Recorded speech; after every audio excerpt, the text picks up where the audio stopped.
Good morning. I'd like to welcome everybody. Every year we have endowed speakers come, and the generosity of people who are alumni or connected to the Taft community put up funds to bring exciting speakers here. And this morning, the endowed fund is the Rear Admiral Raymond F. Dubois Fellowship in International Affairs will offer Taft students an opportunity to learn more about international affairs through annual presentations by guest lecturers. So our morning speakers come under the auspices of the Dubois Fund. A Florida native, Admiral Jim Stavridis attended the U.S. Naval Academy at Annapolis, spent over 30 years in the Navy, rising to the rank of 4-star admiral. Among his many commands were 4 years as the 16th Supreme Allied Commander of NATO, where he oversaw operations in Afghanistan, Libya, Syria, the Balkans, and piracy off the coast of Africa. He also commanded the U.S. Southern Command in Miami, charged with military operations through Latin America for nearly 3 years. He was the longest-serving combatant commander in recent U.S. history. In the course of his career in the Navy, he served as a senior military assistant to the Secretary of the Navy and the Secretary of Defense. He led the Navy's premier operational think tank for innovation, Deep Blue, immediately after the 9/11 attacks. He won the Battenberg Cup for commanding the top ship in the Atlantic Fleet and the Navy League John Paul Jones Award for inspirational leadership, along with more than 50 U.S. and international medals and decorations, including 28 from foreign nations.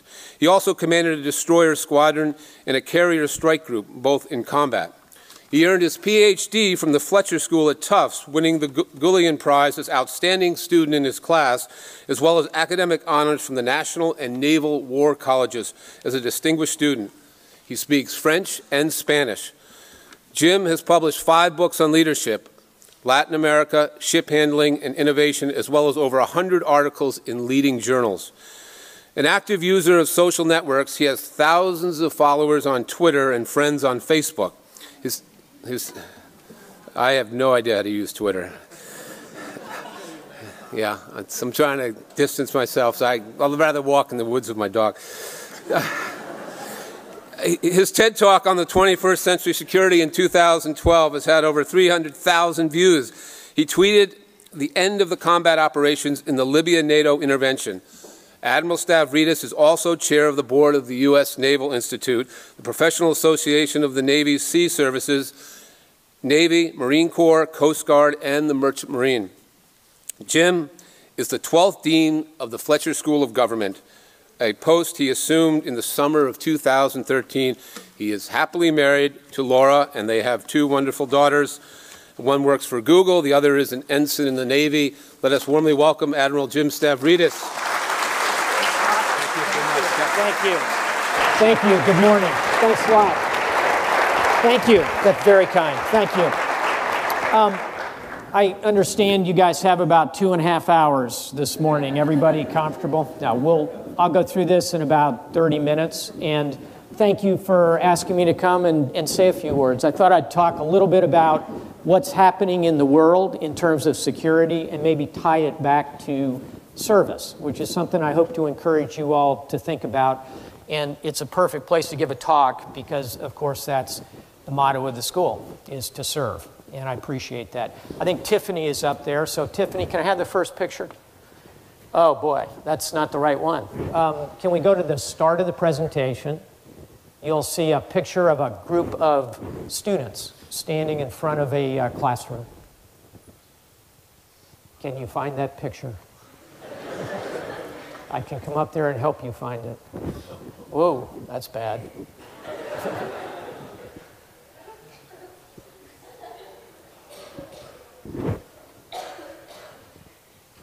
There you go. Perfect. Okay. So this is a senior class. These are graduates about to graduate from a place in France. This is the West Point of France, the military academy. This is the class of 1914, so exactly 100 years ago. They're all young men. It was an all-male school.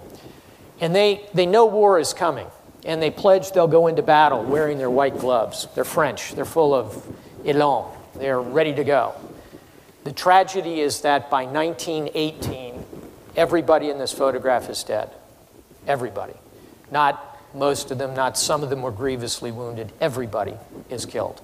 This is, and I know you're studying World War I, and we're in the 100-year anniversary of it. This is 20th century security, which is an unremitting disaster. We find, Tiffany, next picture, please. We find what we tried to do in the 20th century was build walls. We had the Maginot Line, the Schlieffen Plan, the Iron Curtain, the Bamboo Curtain. We had the Berlin Wall that you see here. We tried to wall ourselves off in the 20th century. How did it work? Next, please. When I came to the realization that walls don't work was at this moment. This is my office in the Pentagon. I watched the airplane come in and hit the Pentagon. I was a newly selected Rear Admiral at the time, a one-star admiral. And I said to myself, as I kind of picked myself up from the floor and came out through the smoke into the field in front of the Pentagon, I said, you know, I was just standing in the safest building in the world, almost by definition, guarded by 5 big walls, the heart of the strongest military in the history of the world, in the capital of the richest nation in the world. Was I safe? Evidently not. It's because walls don't work. And my thesis for us today is that 21st century security is about building bridges. So what I'd like to talk about this morning very quickly is some of the security challenges in the world, and then how we can build bridges, principally using service, to address some of these challenges. Next, please. So I'm just going to kind of scan the horizon a little bit with you and talk about some of the challenges, and you'll recognize virtually all of these from your studies and your knowledge of current events. Next, please. So I'll start with this, which is violent extremism. This is a horrific series of pictures. They're taken from a video on the internet, which you can watch if you can stand it. It's a video of a woman being shot in the back of the head 8 times. The voiceover that explains the video, it's posted by Al-Qaeda. The voiceover says, "The court has rendered its judgment. She is guilty of adultery. You must execute her. You are her husband." This is violent extremism. And we think of it in the context of places like Afghanistan and Iraq, Syria. We kind of think of it as Al-Qaeda around the world, accurately. But it's not just in that part of the world. Next, please. Here, on the other hand, is a very handsome young European, upper right. His name is Anders Breivik. He's Norwegian.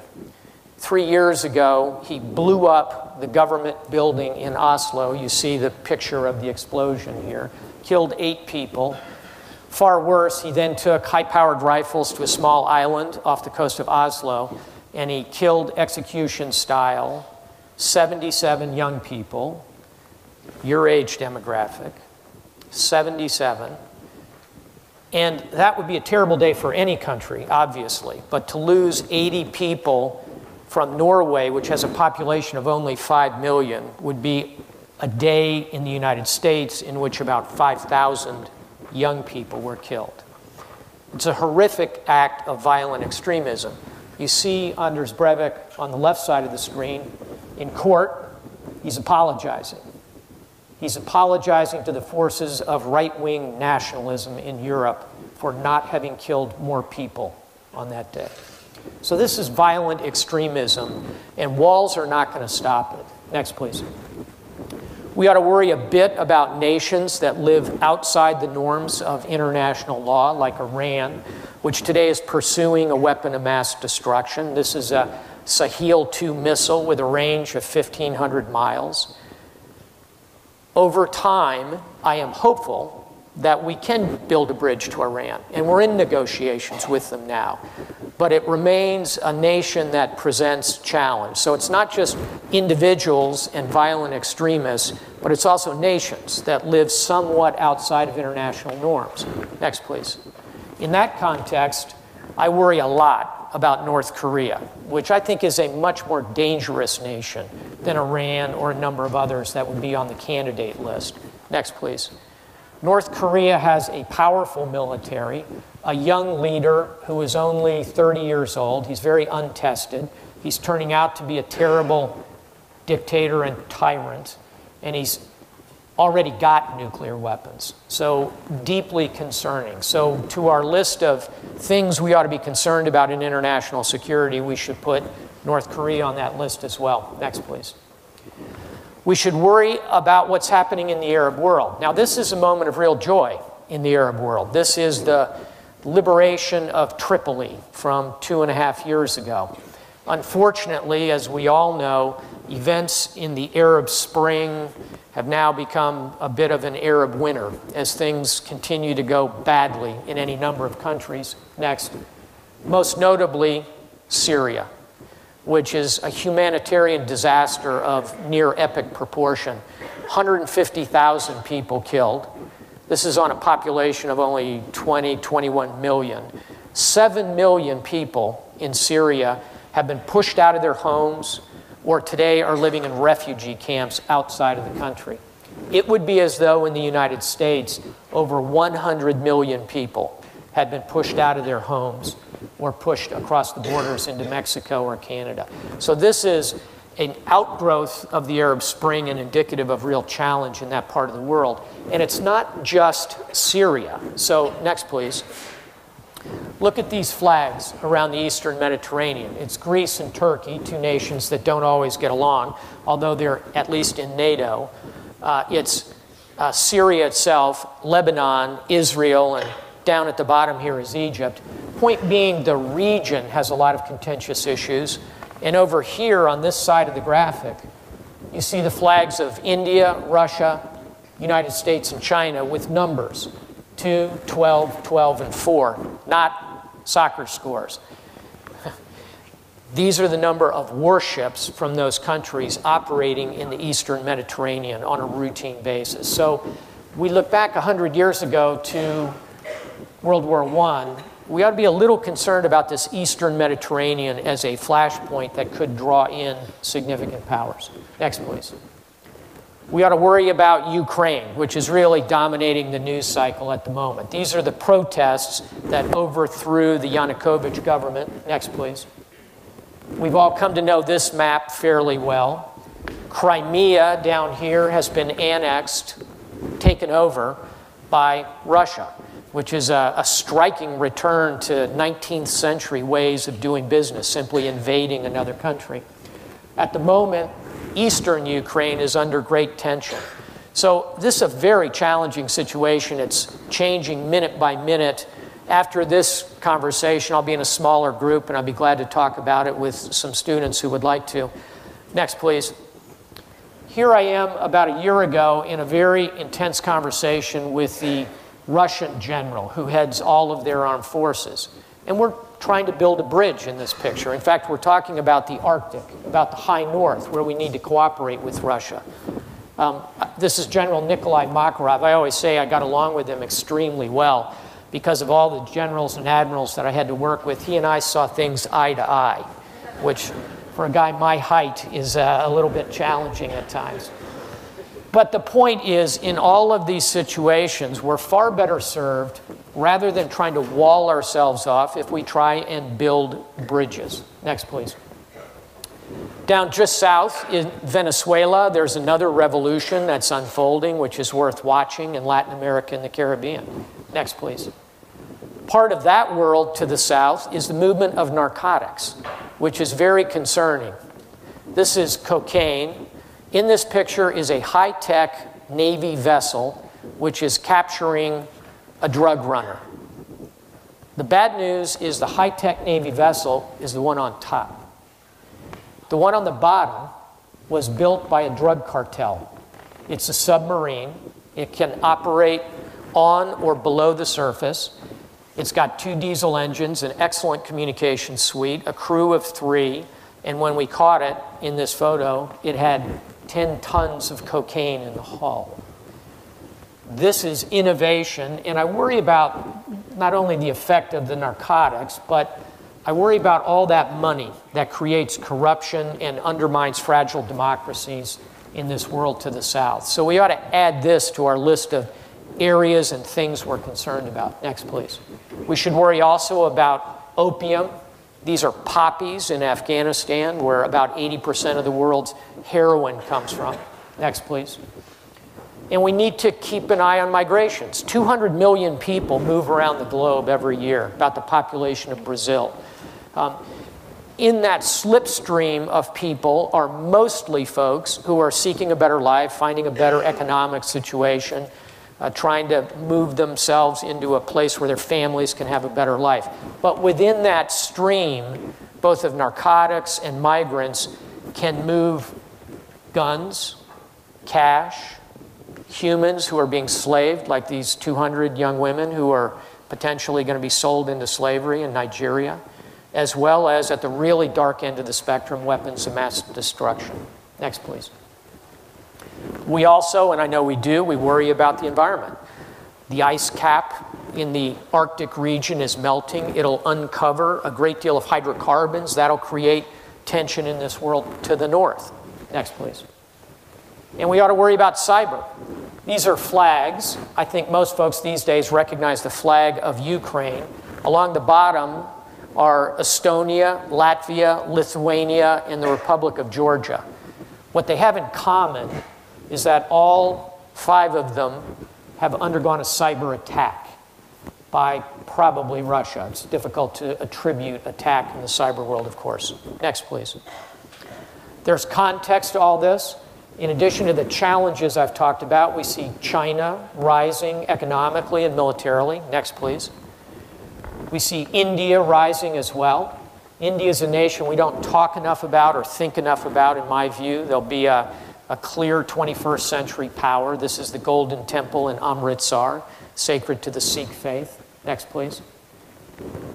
Europe continues to struggle with unity. The euro has become kind of a symbol of that. Next, please.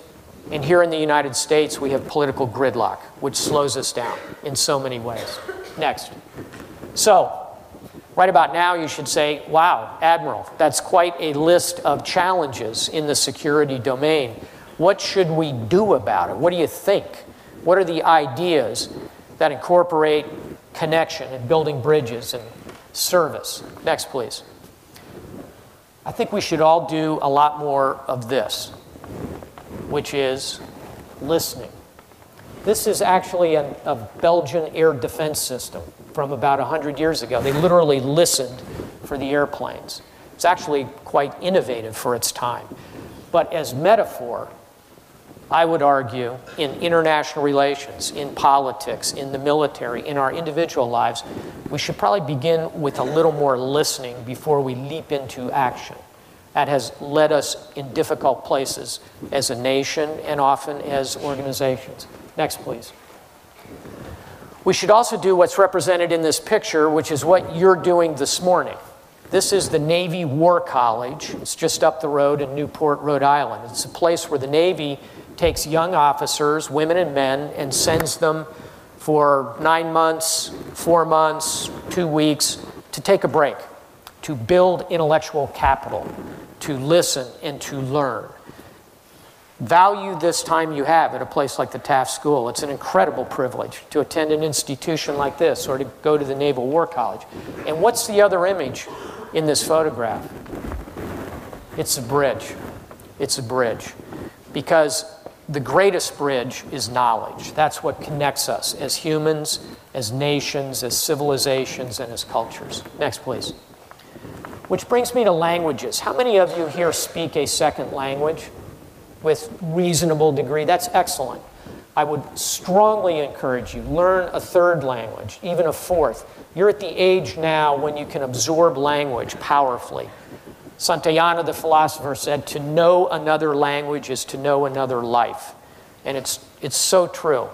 I learned relatively easy languages early in my life, French and Spanish, and it has stood me in very good stead in the course of my life. And I encourage you, especially at your age, to study even harder languages, Mandarin, Arabic, Russian, which is spoken throughout much of Eastern Europe and the Caucasus today as well.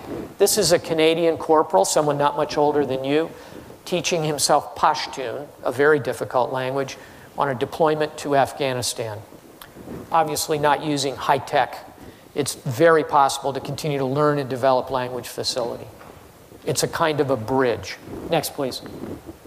And you ought to be reading, and I know you are. I know you are desperately reading, keeping up with reading lists and what your professors want you to read, and that's really important. I would make the point you can learn a lot by reading novels as well as all that wonderful biography and history. Spend some time reading contemporary literature. And here's 4 examples of books I've read lately. Upper left, Orphan Master's Son, is about North Korea. It's a searing portrait of a society in crisis. Matterhorn, about the U.S. experience in Vietnam. The Circle by David Eggers is about a company, kind of a fictitious Google, where my daughter actually works. The Circle is the fictitious version of it, and the novel tells you that you ought to be concerned about what the NSA knows about you, but you ought to be really worried about what Google and Amazon and Twitter know about you. It's a very interesting novel. And this is the Afghan campaign, about Afghanistan, not the current NATO campaign, not the previous Russian campaign, not the British campaign, the first campaign in Afghanistan, which was Alexander the Great, and what he encountered in the collision of Western Greek values to Afghan Pashtun values resonates in this novel. So again, building bridges is about understanding and learning about others, and literature is a powerful way to do that. Next, please. You also ought to be out in this world. Now, you're saying, okay, it's an admiral up there talking. These are probably sea lanes of communication or fiber optic cables. Wrong. This is the world according to Facebook. The brighter the white, the higher the concentration of Facebook users. I gave a talk like this several years ago when I was the NATO Supreme Commander. And I said, like I do right here, I'm on Facebook, friend me, fine. There was a reporter in the back of the room, and she wrote a short article, and the headline was, NATO Supreme Commander needs friends, which we all do. And it ran in 2 countries. It was a wire story. It got picked up in Indonesia and Finland. And the next morning, I had hundreds of friend requests from Indonesians and Finns, basically saying, Admiral, I heard you need a friend. What is NATO? And we laugh, but using these social networks builds powerful bridges. We all know the 6 largest nations in the world, right? It's China, India, Facebook, the United States, Twitter, and Indonesia. That's by the numbers. So connections created in the social nets, I think, are powerful means of connection as well, building bridges. Next, please. We ought to use our alliances like NATO, 28 countries, half of the world's GDP. Let me say that again. 28 countries, half of the world's gross domestic product, all the output, goods and services in the world, 28 in NATO. It's a good club to be in. Next, please. Afghanistan, you see the flags of 50 countries here, all of whom are participating in security operations today in Afghanistan. So it's not just formal alliances like NATO, but it's coalitions like this. Next, please. Another coalition is one that counters piracy off the coast of Africa. This is a photograph of French special forces. They're capturing pirates.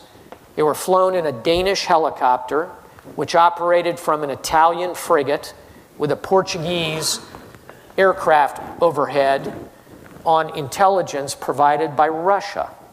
So this is coalition operations with specific security purpose that not only knocks down piracy, but it also creates opportunities for nations to build bridges and work collectively and together. Next, please. We also need to help train other nations so that our soldiers don't have to stay and fight forever. We're now downsizing in Afghanistan. When I was the NATO commander, I had 150,000 NATO troops, about 100,000 from the United States. We're going to go down to 10,000 U.S. and coalition troops because it's now Afghans who are doing the fighting. These are Afghans being trained in helicopter operations. That's another type of bridge. Next, please. We need high tech, like space. Next. We need high-tech and advanced military capability, but we can share that and operate it with our allies and partners. Next, please. Another example of this. Next, please. And we also need to do this kind of work, which is not glamorous. It's not high-tech. It's not expensive. It's disaster relief. This is a corporal who is pumping water in Pakistan after earthquakes there several years ago.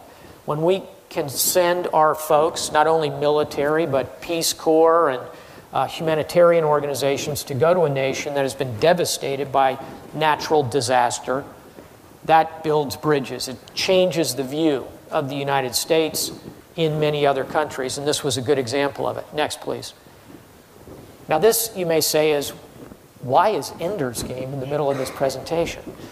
The answer is that the cyber world that I talked about, over time, is going to require people who specialize in the cyber world. And this is going to be a very defined segment of service, and I want to highlight it as well. Next, please. We also want to move our hospital ships, which are terrific vessels that have the capability to respond to natural disaster. They're full of U.S. Navy sailors who drive the ship, but the crew are Doctors Without Borders and Red Cross and Operation Smile and Project Hope, humanitarian organizations. Next, please. We need to do education at distance, using the ability to move knowledge. Today in Pakistan, thousands of young men and women about your age are taking physics courses sent by Stanford University on a program called Coursera, using the internet. This kind of bridge building is powerful, and using education as part of it is very, very significant. Next, please. Here's a more fundamental kind of education. This is Afghanistan, and these are pictures of Afghan police officers reading books. And you ought to say, well, that's strange. I read somewhere that most young Afghans in their 20s and early 30s cannot read. And you would be correct. The Taliban withheld education from that demographic. So why are Afghan police officers in their 20s reading books? And the answer is they're in literacy class. We're teaching them to read. Again, the most powerful bridge you can build is education. Reading, the most fundamental aspect of that.